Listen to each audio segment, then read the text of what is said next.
At dawn on a quiet November morning, a local resident found a body lying in a field. A young woman, lifeless, with no one around. Within hours, this one discovery triggered one of the most shocking murder investigations the rural town had ever seen. Her name was Yara Gambarejo, a 13-year-old schoolgirl in northern Italy. On November 26, 2010, she left a sports center to bring home a stereo and never returned. Her body was discovered 3 months later in a field near Cignolo di Isola, 10 kilometers from her hometown. The body showed multiple deep cuts and a large head wound non-lethal alone, but combined with exposure in the cold winter night, it proved fatal.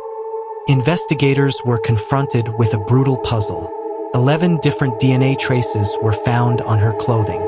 They analyzed 22,000 DNA profiles from samples on her underwear and leggings. They determined her death was exsanguination due to severe neck injuries due to sharp force trauma. With the body in the field for months, decomposition hampered the investigation, but the forensic trail had begun to take shape. The Italian public watched in horror. The girl's disappearance and the discovery of her body sparked outrage and demands for justice.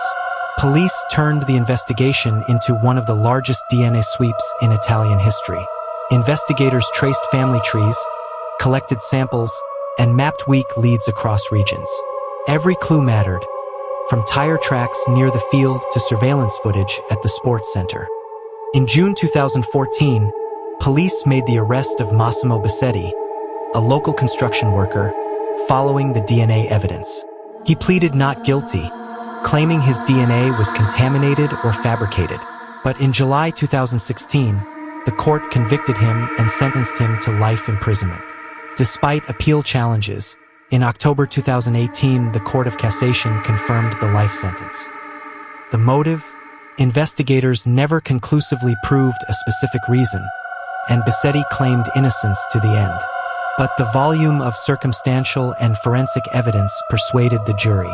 The trial exposed deep questions about the investigation, surviving DNA traces, possible contamination, and whether the correct person was convicted.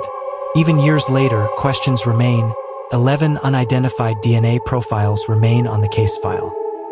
Yara's family was shattered. What should have been a normal evening ended in tragedy. The community felt it deeply. Candlelight vigils, posters, social media campaigns kept her memory alive. Investigators were under constant pressure, missing nothing and balancing public scrutiny with scientific rigor. Even after the conviction, controversy remains. Some forensic experts raised concerns about misdirection or trial fraud. An investigation into the chief investigator Letizia Ruggieri launched in 2022 over alleged misdirection and trial fraud. And yet, the case remains effectively closed, though the 11 unknown DNA traces still linger as silent reminders of unanswered questions. This case shows the power of forensic science, DNA sweeps, family genealogy, and meticulous detective work. But it also highlights the limits, decomposition of bodies, long delays, the emotional toll on families, and the possibility of wrongful convictions.